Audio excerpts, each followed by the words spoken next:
برطانیہ میں national crime agency نے اعلان کیا ہے کہ اس نے ایک تصفیے کے تحت ایک پاکستانی کاروباری شخصیت ملک ریاض حسین کی 19 کروڑ پاؤنڈ کی رقم اور اثاثے ضبط کر لیے ہیں۔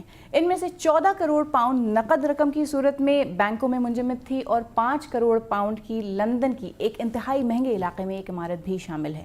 بتایا جاتا ہے کہ نیشنل کرائم ایجنسی ملک ریاض کے خلاف کرمنل فنانس ایکٹ کے سیکشن 362 کے تحت کارروائی کر رہی تھی، جس میں ان ایکسپلینیبل ویلتھ آرڈر کے نام سے معروف شخص بھی شامل ہے۔ یہ شخص سن 2017 میں اس قانون میں شامل کی گئی تھی۔ مزید تفصیل کے ساتھ لندن کے ہائٹ پارک کے سامنے سے فراز ہاشمی۔ لندن کے مشہور ہائٹ پارک کے سامنے یہ ہے ون ہائٹ پارک پلیس، جس کی مالیت 5 کروڑ پاؤنڈ یا 10 ارب روپے پاکستانی بتائی جاتی ہے، اور اسے برطانیہ کی نیشنل کرائم ایجنسی نے ضبط کر لیا ہے۔ مرکزی لندن کے علاقے میں اس عالی شان گھر کے علاوہ نیشنل کرائم ایجنسی نے ملک ریاض کے ساتھ ایک تصفیے کے تحت مجموعی طور پر 19 کروڑ پاؤنڈ یا یوں کہیے کہ 38 ارب روپے پاکستانی ضبط کر لیے ہیں، جنہیں بہت جلد ریاست پاکستان کو منتقل کر دیا جائے گا۔ اس گھر کی ملکیت کے حوالے سے پاکستان میں کچھ عرصے قبل تک بہت سی متضاد خبریں گردش کرتی رہیں، اور اس عمارت کو پاکستان کی مختلف سیاسی شخصیات سے جوڑا جاتا رہا۔ ملک ریاض کے خلاف یہ تحقیقات برطانیہ کی نیشنل کرائم ایجنسی کے انٹرنیشنل کرائم یونٹ نے کی ہے۔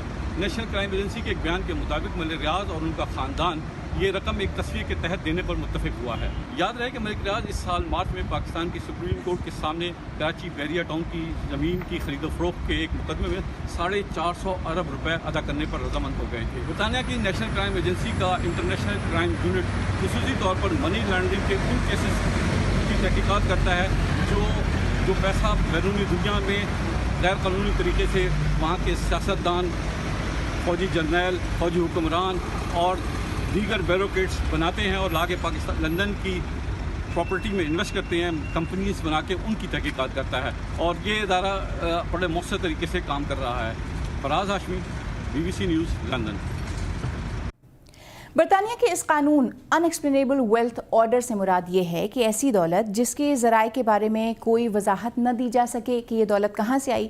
اس قانون کے بدولت برطانیہ کی نیشنل کرائم ایجنسی کسی بھی ایسی جائیداد یا بینک اکاؤنٹ جس کے بارے میں اسے شبہ ہو کہ یہ کسی ایسے شخص سے متعلق ہے جو اس کے خریدنے کے لیے اپنے ذرائع بتا نہیں پا رہا ہے، یا وہ سیاسی طور پر مشہور و معروف ہے، یا وہ برطانیہ یا کسی بھی ملک میں کسی جرم میں ملوث ہے، عدالتی اجازت سے اس کے خلاف تفتیش کی جا سکتی ہے۔ ملک ریاض پاکستان کی ایک نہایت معروف کاروباری شخصیت ہیں اور بہت بڑے رہائشی منصوبے بحریہ ٹاؤن کے مالک ہیں۔ کیا خود ان کی جانب سے نیشنل کرائم ایجنسی کے اس اعلان پر کوئی رد عمل سامنے آیا ہے؟ تفصیلات کے لیے اسلام آباد اسٹوڈیو سے ہمارے ساتھ موجود ہیں شہزاد ملک۔ شہزاد، سب سے پہلے یہ بتائیے کہ ملک ریاض یا ان کے وکلا کی جانب سے اس بارے میں ابھی تک کچھ کہا گیا ہے؟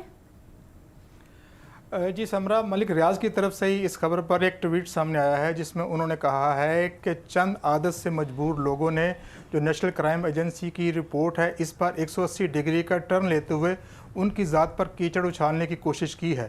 انہوں نے کہا کہ انہوں نے جو کراچی بحریہ ٹاؤن کا معاملہ ختم کرنے کے لیے سپریم کورٹ کو جو 19 کروڑ پاؤنڈ ادا کرنے تھے اس کی ادائیگی کے لیے انہوں نے برطانیہ میں جو ظاہر شدہ اور قانونی جائیداد ہے اس کو فروخت کیا ہے۔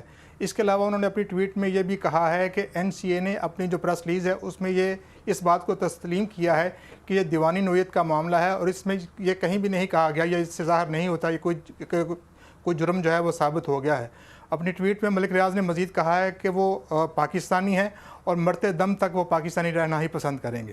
جی اچھا، جس طرح پاکستان میں اس وقت کرپشن ایک بڑا انتخابی موضوع رہا، خود وزیر اعظم عمران خان اس بارے میں کافی سرگرم رہے ہیں، تو اس وقت تو پاکستان میں میڈیا سمیت سبھی جگہ یہ ایک بہت بڑا موضوع بحث ہوگا۔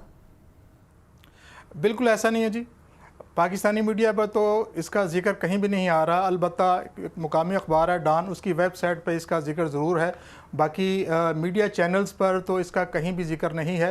عمومی طور پر شام 6 بجے کے بعد ٹاک شو شروع ہو جاتے ہیں، لیکن ابھی تک کم از کم اس وقت تک ایسا کوئی ٹاک شو میری نظر سے نہیں گزرا یا میں نے نہیں دیکھا جس میں اس معاملے کو زیر بحث لایا گیا ہو۔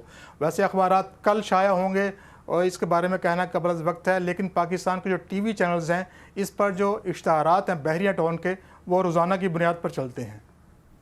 شہزاد صاحب، بہت شکریہ تفصیلات کے لیے۔